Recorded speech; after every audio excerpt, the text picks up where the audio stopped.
Pakitayo nga at pakituro mo si Colonel Leonardo. Mr. Chair, clearly the resource person has identified Police Colonel Leonardo in accordance with this affidavit. Bago po siya napatay, itong si General Barrioga, according to NBI officer in charge Eric Distor, General Barrioga was prepared with all the documents, and in fact, he was prepared to testify against the corruption and illegal practices in PCSO. General Barrioga, from testifying against Colonel Garma. Yun po ang totoong nangyari, Mr. Chair.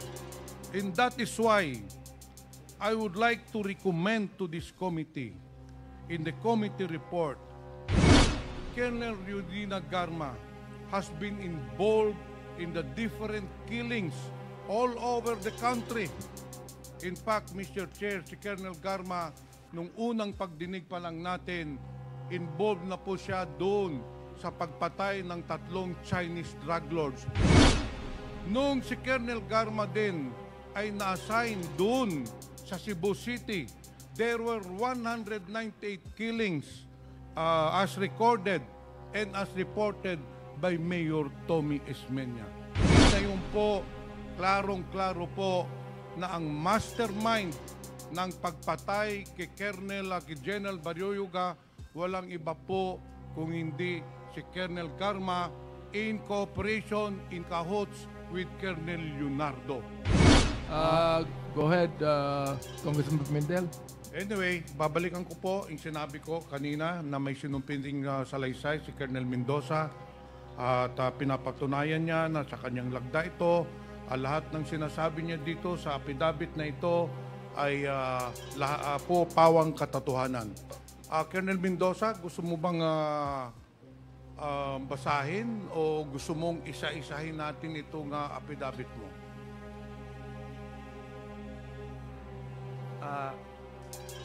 Your Honor, pwede po bang makahiling ng opening statement po? Sige. Mr. Chair, the resource person wants to issue a statement. Bago po Please ako... proceed, Colonel Mendoza. Maraming salamat po, Mr. Chair.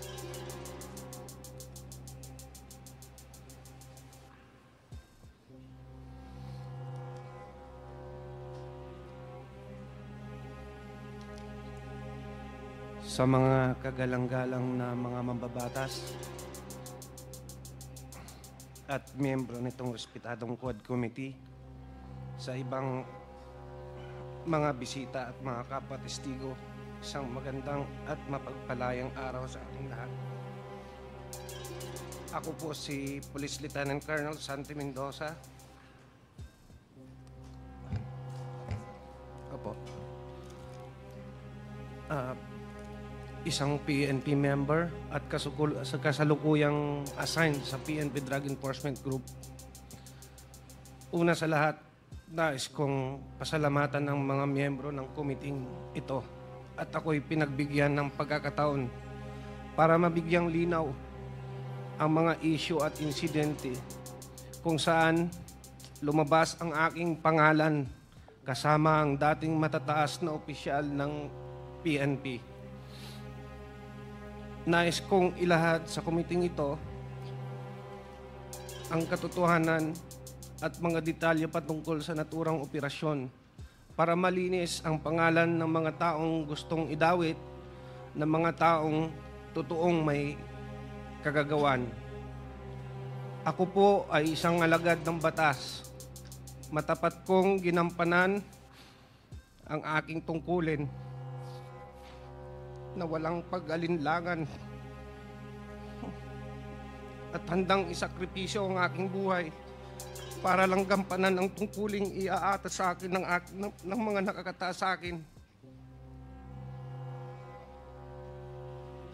Nais ko pong ipaalam sa kumiting ito na may mga lumapit na po sa akin na mga mataas na opisyal at maimpluwensyang tao at ipilit akong pinalalagda sa ng isang preparadong sinumpaang salaysay para idiin at idawit ang mga dating opisyal ng PNP at para mailayo ang isyu sa mga totoong tao na nag-utos sa akin para gawin ang masabi ko na ngayon at mali at mapanlinlang na kautusan.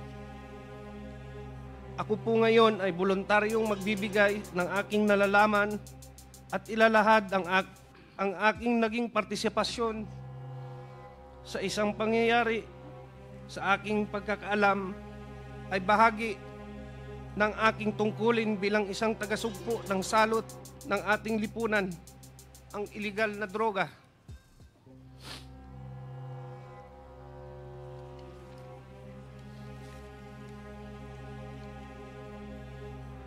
Ngunit ako po ay nalinlang at napaniwala ang ibinigay na tasking sa akin ay makakatulong laban sa droga.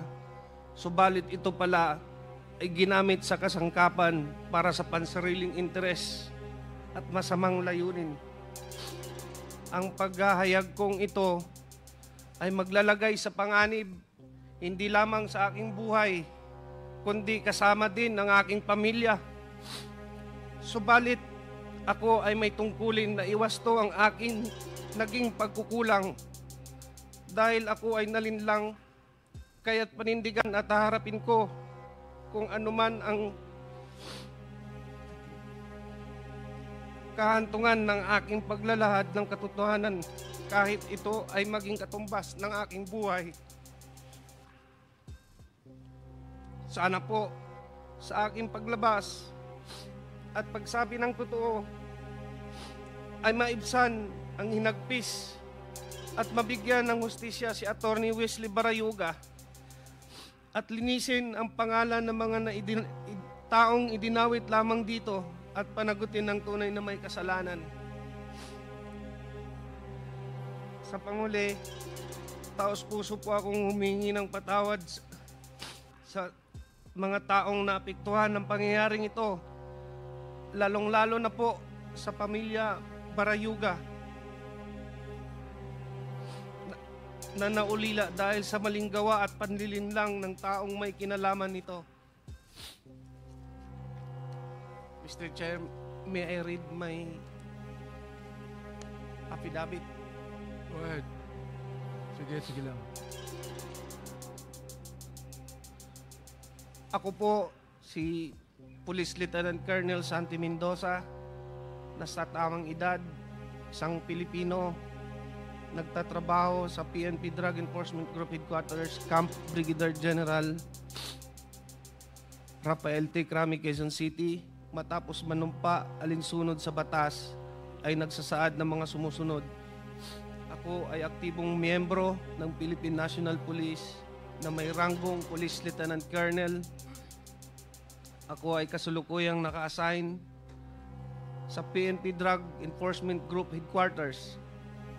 Noong 2019, ako ay isang police major at naka-assign sa Philippine National Police National Headquarters for the Deputy Chief PNP Administration. Noong Oktubre 2019, nakatanggap ako ng tawag mula kay Police Colonel Edelberto Leonardo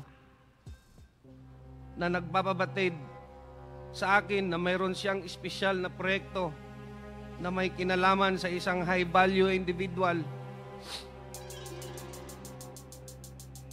Sangkot sa mga iligal na aktibidad ng droga. Humiling si Colonel Leonardo ng aking tulong sa pagsasagawa ng operasyong ito noong panahong iyon. Nagkatubili ako at sinabi sa kanya na kailangan ko munang pag-isipan bago ko tanggapin ang trabahong yun. Sa kabila ng aking pag-alinlangan, iginiit ni Police Colonel Leonardo na kailangan kong maging handa kapag ibinigay na niya ang go signal kaugnay ng nasabing operasyon. Sinabi pa niya na ang pagsasagawa ng proyektong ito ang magdidikta sa direksyon ng aking karera bilang isang pulis. Noong Pebrero 2020, muling nag-follow up si Police Colonel Leonardo at nagbigay ng karagdagang detalye kabilang ang pangalan ng target na kanyang tinutukoy bilang isang Wesley Barayuga, na nalaman ko siya ay kalihim ng Philippine Charity Sweepstakes Office noong panahong iyon. Binigyan din niya ako ng sinopsis na naglalarawan sa umano'y pagkakasangkot nito sa iligal na droga. Matapos matanggap ang impormasyon, sinabi ko kay Sir Leonardo na dahil isang opisyal ng gobyerno ang target, mahalaga na magsagawa ako ng sarili kong verifikasyon. Ngunit sinabi niya na hindi na kinakailangan dahil ang utos ay mula kay GM Garma, dating Colonel Rowena Garma, na may personal na kaalaman tungkol sa mga iligal na aktibidad ng droga ni Wesley Barayuga. Sa kabila ng aking pag-aalinlangan na tanggapin ang utos na ito, sa kadahilanang isang opisyal ng gobyerno ang aming target, ako ay napilitan na lang na sumang-ayon at sumunod dahil ang utos ay mula sa nakakataas na opisyal at upperclassman ko na si Colonel Leonardo, at ang utos ay galing mismo sa isang opisyal ng gabinete ni Ma'am Rowena Garma. Sa personal na aspeto, nag-aalala ako ano ang maaaring mangyari sa aking karera bilang isang pulis at higit sa lahat sa aking buhay, pamilya, kung tatanggapin ko at tatanggi ako o sundin ang utos. Matapos tanggapin ang assignment, pinasimulan ko ang paghahanda para sa proyekto, kabilang ang pag-recruit ng isang angkop na tao para isagawa. Kinausap ko si Nelson Mariano, na kilala kong may network kaugnay sa ganitong klaseng operasyon dahil siya ang aking dating informant sa mga personalidad ng droga at binigyan ko siya ng paunang detalye ng proyekto. Gayunpaman, bago maisakatuparan ang anumang aksyon, dumating ang COVID-19 pandemic na nagresulta ng pagpapatupad ng mahigpit na lockdown sa National Capital Region na nagpahirap upang maipagpatuloy ang operasyon noong panahong iyon. Sarado ang mga tanggapan ng gobyerno at limitado ang galaw ng mga tao, kaya mahirap masubaybayan o masundan ang target. Matapos lumuwag ang mga lockdown measures at restriction, muling nakipag-ugnayan sa akin si Colonel Leonardo noong Hunyo 2020 at binigyan diin ang kahalagahan ng proyekto, lalo na't matagal na ang lumipas mula sa kanyang paunang utos. Sa kanyang panghihikayat, sumang-ayon ako na muling kausapin si Nelson Mariano upang alamin kung nakahanap na siya ng taong angkop sa itinakdang gawain. Nakumbinsi ko si Nelson Mariano na lumahok sa operasyon base sa intelligence report na tinanggap namin mula kay Police Colonel Leonardo, na siya namang nakuha niya mula kay Ma'am Garma. Nagsasaad na si Wesley Barayuga ay sangkot sa mga iligal na aktibidad ng droga. Sinabi rin ni Police Colonel Leonardo na may isang taong nagngangalang Tox ang makikipag-ugnayan sa akin at magbibigay ng karagdagang impormasyon tungkol sa target. Ang nasabing Tox, ayon kay Police Colonel Leonardo, ay isang bata ni Ma'am Garma mula sa CIDG. Matapos makatanggap ng tawag mula kay Tox, sinabi ko sa kanya mag-coordinate siya sa aking middleman na si Nelson Mariano na siyang magbibigay ng impormasyon sa designated hitman. Sinabi ni Nelson Mariano sa akin na nakahanap na siya ng hitman at nagngangalang Luloy. Sinabi niya na maasahan si Luloy at kayang tapusin ang ibinigay na gawain.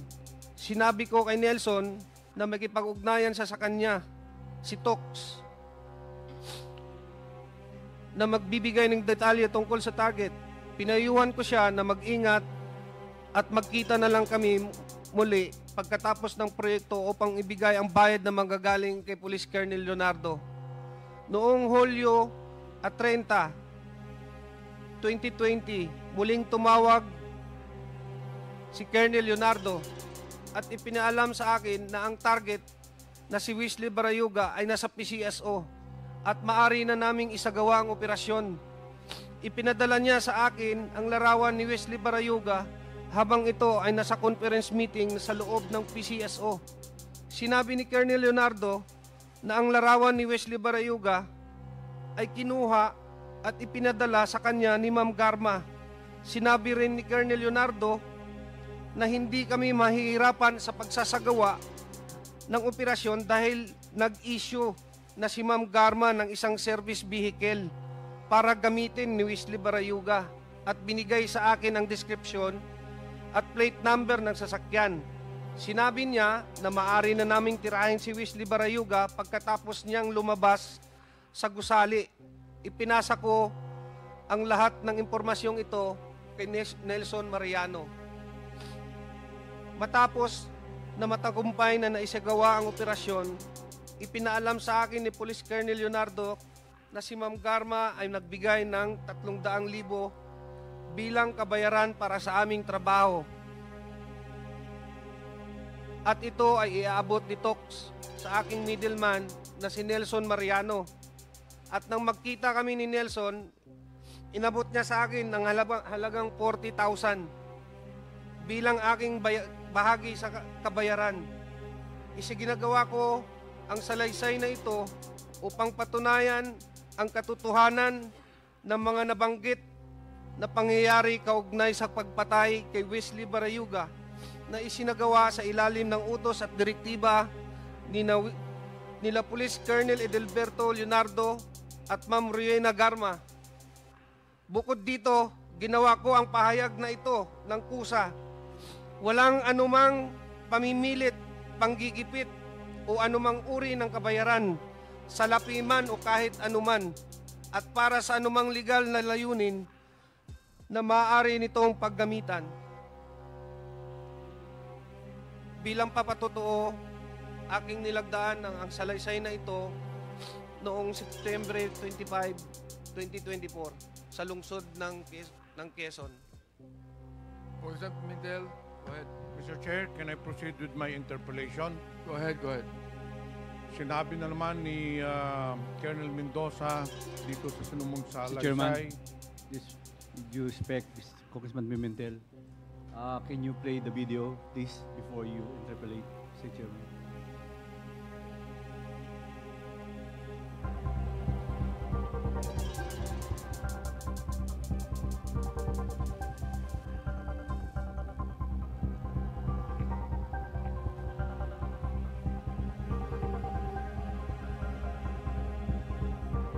Colonel Santi, ito ba yung sasalaysay mo? Ito ba yung sasalaysay mo? Nakita natin sa video. Opo, Your Honor. Thank you, Mr. Chairman. Mr. Chair, yung nakita po ninyong may video ngayon, lalo na doon sa mga nandito, yung po ay pangyayari noong July 30, 2020, kung saan pinaslang si Attorney Wesley Barayuga. Mamaya, ikikwento ko po sa inyo or i-establish po natin, pero base sa salaysay niya, para masigurado natin sino ang nagpapatay, binanggit na kanina ni Colonel Mendoza, at ang pinaka-importante sa lahat, klaklaruhin po natin kung bakit pinapatay ni Colonel Garma si Attorney Wesley Barayuga. So kung mararapatin mo lang, Colonel Mendoza, para mas maliwanagan talaga ang lahat, isa-isahin po natin yung sinumpang salaysay mo.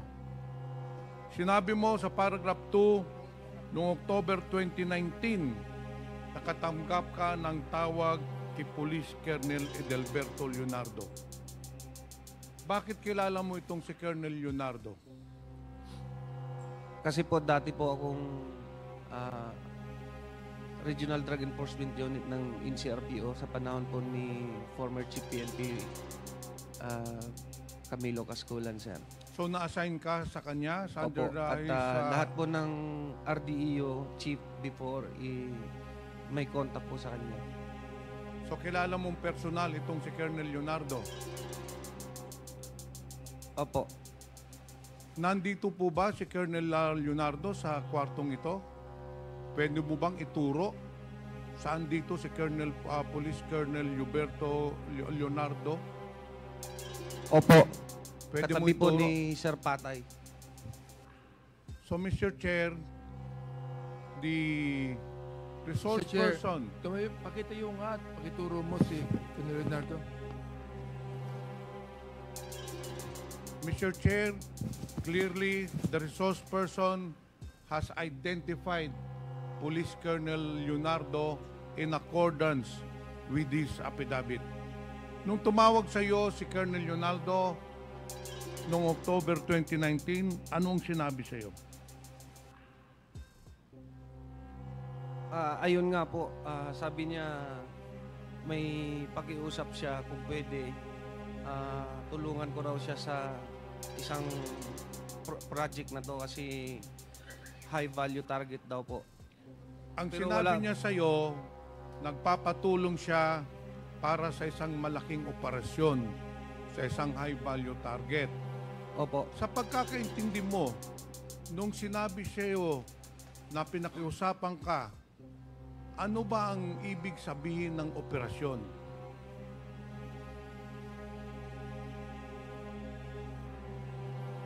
Mr. Chair, sa pagkakaalam ko po, that was a time of war on drugs. So, it's a liquidation po. Colonel Mendoza, in police parlance, pag sinabing operation, ibig sabihin, meron siyang ipapapatay. Ganun po ba? Ang pagkakaintindi mo nung sinabi sa iyo na may operation siyang hinihiling sa iyo? Opo. Ngayon, dito sa pangatlong paragraph, hindi ka kaagad nag-oo sa kanyang hiling na gawin yung operasyon. Bakit nag-alanganin ka?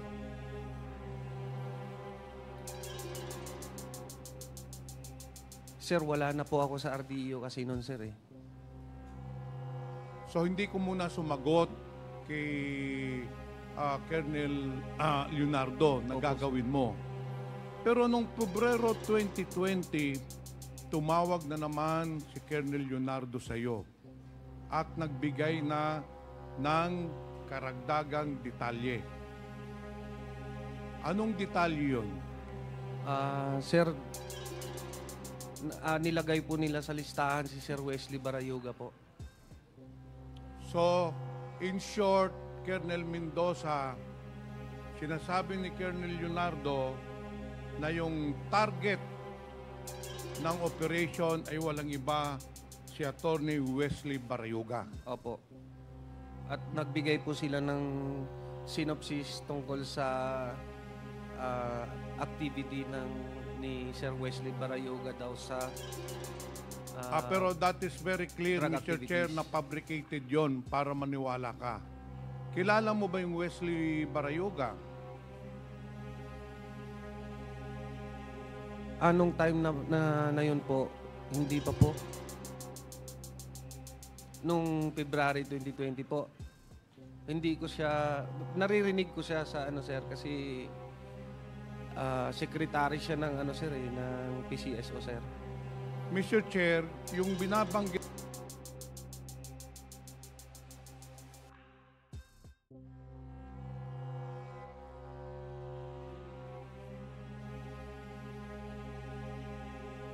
po ni Colonel Mendoza na sa pag-uutos ni Colonel Leonardo, si Attorney Wesley Barayuga po, for the information of everyone, is a retired police general, PMA Maticas Class 83. He was the corporate board secretary of PCSO. He assumed his position on January 24, 2018 until his death on July 30, 2020. Nagpag-abot po sila ni Colonel Garma. Si Colonel Garma naman po ay July 15, 2019 na italaga sa PCSO hanggang June of 2022. Balikan po natin yung sinampang salaysay mo. Matapos ma-identify ni Colonel Leonardo na ang target ay si Wesley Barayuga, sinabi mo sa kanya na gagawa, tinanggap mo na yung assignment, hindi ba? Nung pagtawag sa iyo, tinanggap mo na yung assignment Opo. na operatan, papatayin si Attorney Barayuga. Ngayon, anong sinagot mo sa kanya? Hindi ba sinabi mo sa kanya? Yes, sir na lang po. Hindi ba sinabi mo sa kanya na, Sir, magsa-surveillance ako, i-verify ko muna kung sino yung target. Hindi po ba? Opo. Okay. Kasi nga po, government... Dahil hindi mo kilala yung Wesley Barayuga. Opo. Kaya sinabi mo kay Colonel Leonardo, Colonel, gagawa ko ng sarili kong investigasyon. Pero ang sagot sa iyo ni Colonel Leonardo, ang sinabi sa iyo, hindi mo na kailangan mag-verify o mag-imbestiga dahil bibigyan ka na lang ng profile at saka mga information ni ni General Manager Garma dahil siya ang nag-utos na ipapatay si General Barayuga. Hindi po ba? Opo. Okay. Dito tayo sa paragraph 8. So, inutusan ka na ni Colonel Leonardo na patayin si Wesley Barayuga. Tinanggap mo na yung assignment. At nung tanggapin mong assignment, sinabihan ka na ni Colonel Leonardo na maghanda ka na para sa ating proyekto. Anong ginawa mong paghahanda? Sir, nag-recruit po ako ng angkop na tao para po sa trabahong inaatas niya sa akin, sir. Para ma-comply ko po sa kanya. In short, Mr. Chair, si Colonel Mendoza naghanap na ng tao na gagawa nung pagpaslang kay General Barayuga. Hindi ba, Colonel Mendoza? Yes, Your Honor. At sino pong nahanap mo na makakatulong na gawin yung pagpaslang kay General Barayuga? Your Honor, ang nakita ko po si Nelson Mariano po. Ipakituro nga dito, Mr. Chair, Colonel Mendoza, sino si Nelson Mariano? Ayan katabi mo. Ito po si Nelson Mariano. Anong sinabi mo kay Nelson Mariano? Ang sabi ko sa kanya na maghanap siya ng angkop na tao para sa trabahong to, Your Honor. In short, sinabihan mo si Mr. Nelson Mariano maghanap na ng hitman. Opo. Maghanap na ng hitman na siya ang papatay kay General Barayuga. Hindi po ba? Opo, Your Honor. Bakit mo kilala itong si Nelson Mariano? Isa ko po siyang informant nung dati po sa regional, nung nasa RDEO pa po ako ng NCRPO. Bakit Colonel Mendoza siya ang napili mong na maghanap ng hitman? Kasi po, sa pagkakalam ko siya yung may kapasidad at may network po sa ganitong larangan ng trabaho po. So sa pagkakaalam mo, si Nelson Mariano maraming kilala ng mga guns for hire, hindi po ba? Opo. Ito ay nangyari nung lahat ng ito, yung pagpaplano, pag-contact ka Nelson Mariano, ay nangyari bago dumating ang COVID pandemic, hindi po ba? Opo. So ang nangyari, hindi natuloy yung proyekto. Hindi natuloy yung operation, nagantay kayo ng ilang buwan. Opo, Kasi Your Honor. nag-lockdown na nung pandemic, hindi po ba? Opo. Okay. Dito sa sinumpang salasay mo, sa paragraph 9, dahil lumipas na nga ang ilang buwan, hindi pa na-implement yung plano na patayin si General Barayuga, tumawag na naman po uli sa iyo si Colonel Leonardo at nakipag-ugnayan sa iyo. Hindi po ba? Tama po. At pagkatapos noon, tanawagan ka noong June 2020, hindi ba? Kasi yung unang tawag ni General o ni Colonel Leonardo, if I am not mistaken, was October 2019. Opo. Pangalawang tawag niya, February 2020. Nang pangatlong tawag na niya, yung June 2020 na, dahil minamadali ka na, dahil sinabi ni Colonel Leonardo, iniipit na siya ni GM Garma. Hindi po ba, Colonel Mendoza? Tama po, Your Honor.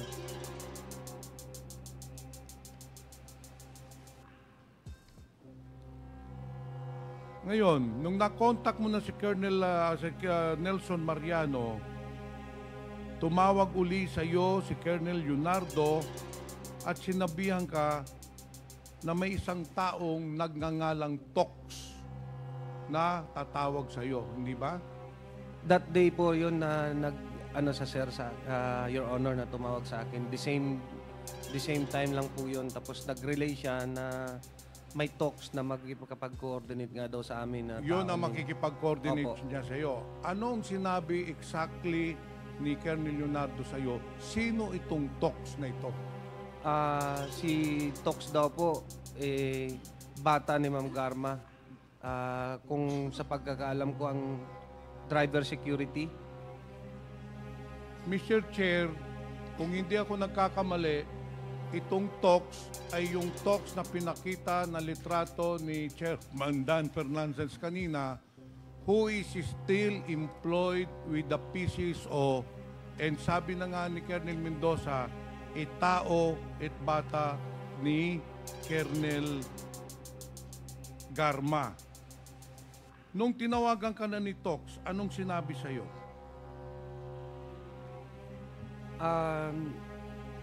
Bali, sinabihan ko lang po siya na mag-coordinate siya kay Nelson Mariano po kasi siya po yung...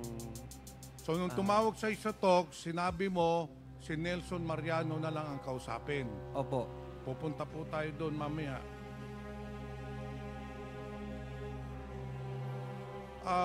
Nelson Mariano, nung nagkausap kayo ni Tox, anong pinag-usapan ninyo? Magandang hapon po, Your Honor. Oh. Binibigay niya po sa akin yung mga impormasyon, lahat ng detalye, sasakyan, at oras ng paglabas ni General Barayuga. So in short, binigay sa iyo ni Colonel Leonardo lahat ng information, whereabouts ni General Barayuga. Ang nagbigay po si Tox. Si Tox na ang nagbigay. Ngayon, sa paragraph 12, Colonel Mendoza, nagkausap kayo ni Nelson Mariano at sinabihan kang nakahanap na siya ng hitman. Ano ang pangalan ng hitman na nahanap niya? Ang sabi ni Nelson, alias Luloy daw po. Alias Loloy. Opo. Ano naman ang sinabi ni Colonel Leonardo sa iyo, magkanong ibabayad doon sa hitman na si Loloy? 300,000 daw po galing kay Ma'am Garma. So very clear na sinabi niya yung 300 piso na ibabayad kay Loloy, na yun ang papatay kay kay General Barayuga ay manggagaling kay Colonel Garma. Yung po ba? Opo, Your Honor. Mr. Chair, the plan was set from the very beginning.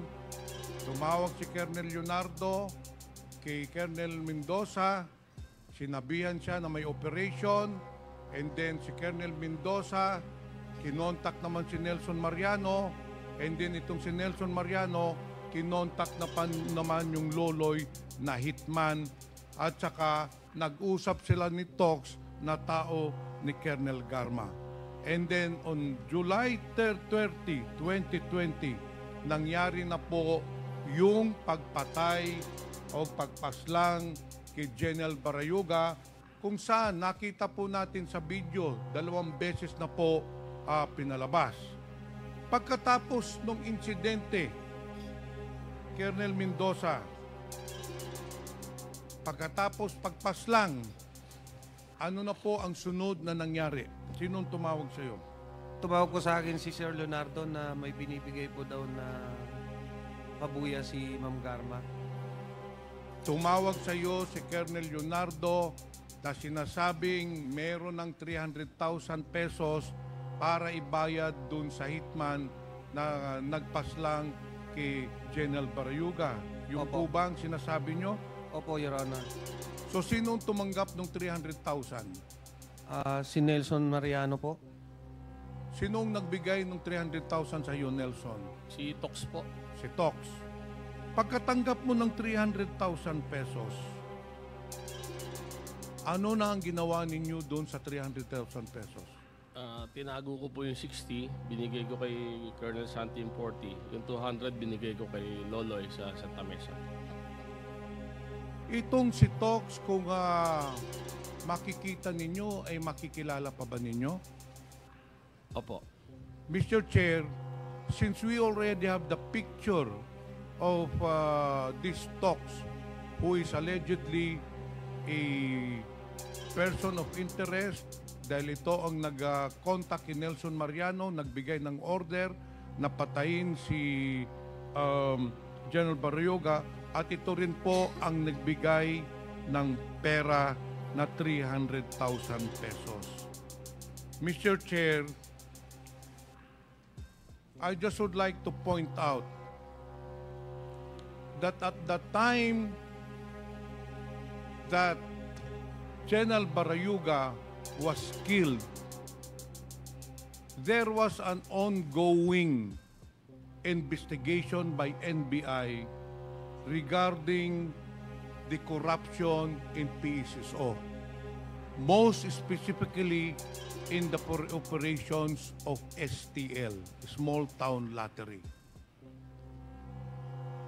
In fact, bago po siya napatay, itong si General Barayuga, according to NBI officer in charge, Eric Distor, General Barayuga was prepared with all the documents, and in fact, he was prepared to testify against the corruption and illegal practices in PSSO. Yun po ang motive bakit po pinatay si General Barayuga. Yung nakita po niyong pick-up kanina na sinakyan ni General Barayuga was given by Colonel Ruyina Garma to make sure na ma-identify po si General Barayuga. Kasi si General Barayuga, wala hong sasakyan yun.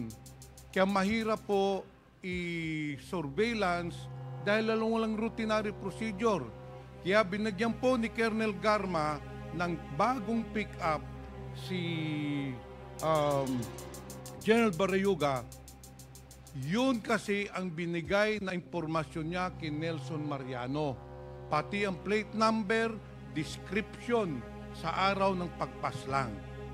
The motive of the killing of General Barayuga was to stop General Barayuga from testifying against Colonel Garma. Yun po ang totoong nangyari, Mr. Chair. And that is why I would like to recommend to this committee, in the committee report, that we should file the necessary cases against those perpetrators when I cannot let justice not be served to the victims. Mr. Chair, Colonel Ruyina Garma has been involved in the different killings all over the country.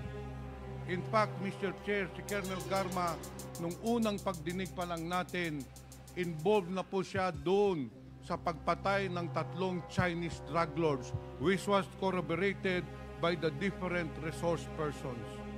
Nung si Colonel Garma din ay na-assign doon sa Cebu City, there were 198 killings as recorded and as reported by Mayor Tommy Esmeña. And ngayon po, klarong-klaro po na ang mastermind ng pagpatay kay Colonel kay General Baryoyoga walang iba po kung hindi si Colonel Garma in cooperation, in cahoots with Colonel Leonardo based on the testimony of our two resource persons. Mr. Chair, Colonel Garma is a woman disguised as a meek lamb, but deep inside her, she is a ruthless killer, killing without mercy innocent people, killing without remorse innocent victims, especially on the war on drugs. Kaya, Mr. Chair, I appeal that we should include in the committee report to file murder charges against Colonel Garma and Colonel Leonardo. Thank you, Mr. Chair. Thank you, Congressman Pimentel.